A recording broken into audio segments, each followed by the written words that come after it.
A French king captured and held for 3 million gold coins, the largest ransom in medieval history. Knights deliberately avoided killing enemies because dead nobles couldn't pay. Entire battles fought with the explicit goal of taking valuable prisoners rather than achieving military victory. Medieval warfare wasn't primarily about conquest or glory.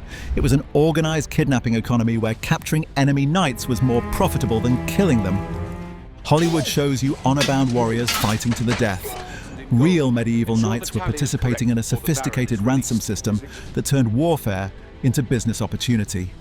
The honor of sparing noble opponents wasn't about virtue, it was about profit margins. Once you understand how ransom shaped medieval warfare, every movie battle becomes fiction that ignores the economic calculations behind every sword strike. Stand on a medieval battlefield and watch the moment when victory becomes certain. You'd see knights immediately scanning for valuable prisoners rather than pursuing retreating enemies. The goal wasn't killing, it was capturing men worth ransoming. This wasn't occasional practice, it was the fundamental economic structure of medieval warfare. The system was formalized and legally protected. You'd watch knights operating under understood rules. Noble prisoners were to be treated well, their captors had a legal right to ransom, and refusing to honor ransom obligations could ruin your reputation permanently. The laws of war explicitly protected this practice as legitimate profit from military service. The ransom amounts were standardized by rank. You'd see a knight worth roughly 1 year's income from his estates, a baron worth 3 years, an earl worth 5 years, a duke worth 10 years. Kings were negotiated individually. Their ransoms could bankrupt kingdoms.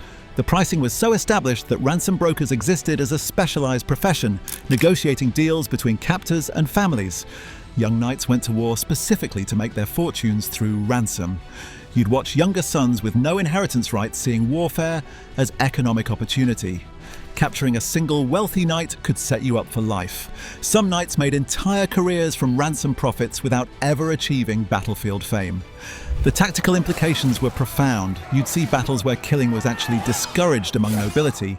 A dead earl was a financial loss. A captured earl was a year's income. This created bizarre combat dynamics where knights fought to disable rather than kill, trying to knock opponents unconscious or disarm them for capture. Medieval warfare was an organized kidnapping industry where capturing nobles alive was more valuable than battlefield victory. Stand at the Battle of Poitiers in 1356 and watch one of history's most profitable captures unfold. King John II of France, surrounded by English forces, refused to flee. You'd see him captured by English knight Denis de Montbec, who immediately became wealthy beyond imagination by holding the king. The ransom negotiation took years and involved entire kingdoms. You'd watch England demanding 3 million gold écus, roughly equivalent to twice France's annual royal revenue, plus territorial concessions. The sum was so enormous that France couldn't pay it all at once. The Treaty of Bretigny, 1360, established a payment schedule that would take decades. France had to raise money through devastating taxation. You'd see French peasants taxed at rates that caused rebellions and economic collapse. The Jacquerie Revolt, 1358, happened partly because of taxes imposed to pay the king's ransom. The economic impact affected France for generations. The ransom debt shaped French fiscal policy for 50 years.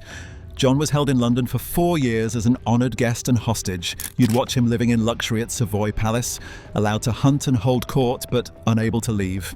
When France couldn't make payments on schedule, John voluntarily returned to English captivity in 1364, keeping his word on ransom obligations even though it meant imprisonment and eventual death in captivity. The political implications were massive. You'd see English using the captive king as diplomatic leverage to extract territorial concessions. France's government functioned with a captured king, the Dauphin ruling as regent while his father lived in gilded captivity in England. The situation was so absurd that it demonstrated how thoroughly normalized ransom had become. The capture made several English knights instantly wealthy. You'd watch Denis de Montbec and others who'd participated in the capture receiving enormous payments. Edward the Black Prince, who led English forces, gained both military glory and massive financial profit from holding the French king. One captured king generated ransom that reshaped international politics and bankrupted an entire kingdom for decades. Stand at Agincourt, 1415, and watch Henry V face a tactical dilemma that reveals ransom economics' dark side. His forces had captured thousands of French nobles. You'd see him calculate, if these prisoners rejoin the battle, we lose. If we guard them, we can't fight effectively. His solution was coldly practical. Execute the prisoners. The order shocked contemporaries not because killing prisoners was unthinkable, but because it wasted enormous ransom value.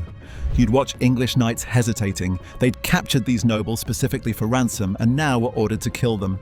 Some accounts suggest Henry had to threaten his own men to enforce the execution order. The financial loss was catastrophic for individual English knights who'd just destroyed their war profits. The tactical calculation was brutal. You'd see that keeping prisoners alive made military sense only when you were winning decisively. In uncertain situations, prisoners became tactical liability. The honor of ransom worked only when profit aligned with military necessity. When it didn't, economics lost to tactics. Compare this to Poitiers, where English clearly won. You'd watch them carefully preserving valuable prisoners because they could afford to.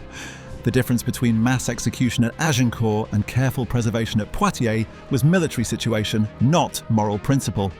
Honor followed profit, and profit followed military security. The capture techniques were sophisticated. You'd see knights using specific weapons designed for disabling rather than killing. Poleaxes for knocking enemies down, war hammers for stunning through helmets. The goal was unconscious but alive. Dead nobles couldn't be ransomed, but too aggressive pursuit of prisoners could get you killed. Some battles became prisoner-taking competitions. You'd watch knights racing to capture valuable enemies before rivals could claim them. The legal disputes over who actually captured which prisoner sometimes lasted years. Multiple knights claiming to have captured the same noble would sue each other over ransom rights. Battlefield tactics were shaped by ransom economics. Knights fought to capture, not kill, and commanders made strategic decisions based on profit calculations. Stand on a battlefield after fighting and watch the sorting begin.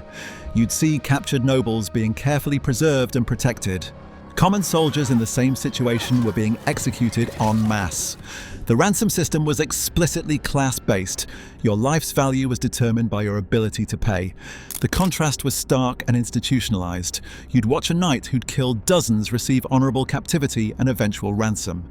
A peasant soldier who'd fought bravely received execution or enslavement because he had no ransom value. Medieval military law formalized this. Noble prisoners had legal protection, commoners had none. The economic logic was coldly efficient. You'd see captors calculating, nobles could pay, therefore preserve them. Commoners couldn't pay and consumed resources, therefore killing them. Class-based warfare wasn't cruelty for its own sake, it was ruthless economic optimization. Some common soldiers were skilled enough to be valuable. You'd watch master archers or experienced sergeants sometimes being ransomed for smaller amounts. But the system overwhelmingly protected nobility while treating lower classes as disposable. Your survival odds in medieval warfare were directly proportional to your social rank. The ransomed knights often returned to fight again. You'd see nobles captured, ransomed, and back on the battlefield within months, sometimes fighting against the same enemies who'd previously captured them. The revolving door of capture, ransom, return meant medieval wars lasted longer because valuable combatants kept surviving. The common soldiers noticed this disparity. You'd hear resentment in ranks about nobles preserving each other while common soldiers died. But the system was so entrenched that challenging it was unthinkable. The class hierarchy that governed peacetime society governed warfare just as strictly. The ransom system was designed explicitly to protect noble lives while treating common soldiers as expendable. Class hierarchy enforced through battlefield economics. Stand in 1194 and watch England raise 150,000 marks, roughly £100,000, equivalent to 2 years of royal revenue, to ransom King Richard I from Holy Roman Emperor Henry VI. You'd see the Saladin tithe imposed, 25% tax on income and movable property. Churches were required to surrender treasures. The economic burden was so severe that it shaped English fiscal policy for years. Bertrand de Guesclin, France's greatest military commander, was captured twice. You'd watch him being ransomed for 100,000 francs in 1364, an enormous sum that required French King Charles V to personally guarantee payment. Du Guesclin was captured again in 1367 and ransomed for 100,000 more. His capture and ransom pattern demonstrated that even the most skilled warriors operated within the system. William Marshall, called the greatest knight who ever lived, built his entire fortune on tournament ransoms. You'd see him capturing over 500 knights in tournaments during his career, ransoming each one, and becoming wealthy enough to marry an heiress and found a dynasty. His story reveals how the ransom economy extended beyond warfare into organised sport. Charles, Duke of Orleans, spent 25 years in English captivity after Agincourt. You'd watch him living comfortably in England, writing poetry, but unable to leave until ransom was paid in 1440. A quarter century of captivity demonstrated that even royalty weren't immune to indefinite imprisonment if ransoms couldn't be raised. John Chandos and Bertrand de Guesclin's interaction shows the system's civility. You'd see these famous enemies who'd fought each other repeatedly treating capture and ransom as business transactions. When Chandos captured du Guesclin, he treated him as an honoured guest during negotiations. When roles reversed, du Guesclin did the same. The honour was transactional, protecting the system that might someday protect them. Famous ransoms demonstrate that no one was immune. From kings to great commanders, all operated within the kidnapping economy that defined medieval warfare. Stand in the 15th and 16th centuries and watch the ransom system gradually breaking down. You'd see multiple factors converging to make the old economics unsustainable and the honour codes that protected it increasingly ignored. Gunpowder weapons changed battlefield dynamics fundamentally. You'd watch artillery and firearms killing at a distance in ways that didn't distinguish between ranks. A cannonball crushed noblemen and commoners equally. The technology made battlefield capture harder and mass killing easier. The economics that required careful preservation of noble lives became impractical. Professional armies replaced feudal levies. You'd see mercenaries who weren't part of noble networks and didn't respect ransom traditions. Swiss pikemen and German landsknechts killed nobles efficiently because they weren't invested in the social system that made ransoms valuable. The class-based warfare began crumbling when those fighting weren't from the protected class. Nation-states centralized military power. You'd watch kingdoms developing standing armies and professional officers who served for salary rather than seeking ransom profits. The economic motivation that drove individual knights became less relevant when soldiers received regular pay regardless of captures. The religious wars introduced ideological motivation that overrode economic calculation. You'd see Protestant and Catholic forces during the Reformation killing each other for religious reasons where ransom was irrelevant. When enemies were heretics to be destroyed, the old economics of preservation collapsed, but the system's core insight never disappeared.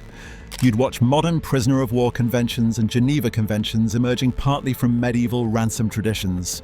The idea that valuable prisoners should be preserved rather than killed evolved from economic calculation into humanitarian principle. The motivation changed, but the practice persisted. The ransom system collapsed when technology, social changes, and ideology made careful preservation of enemies economically irrational.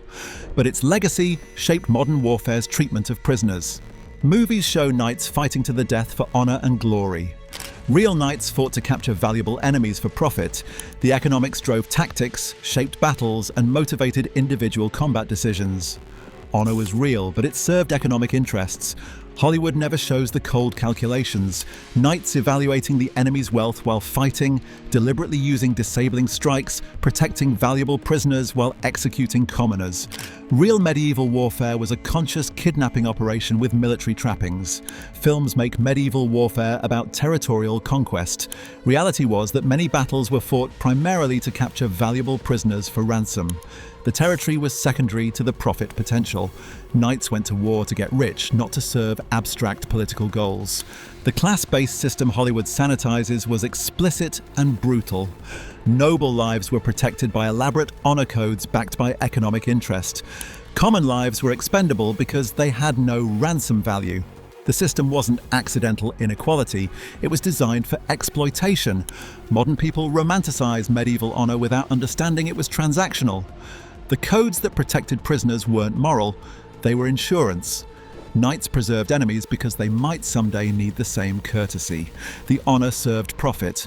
Medieval knights were participating in an organized kidnapping economy where honor, profit, and violence combined into a system that made warfare as much about business as battle.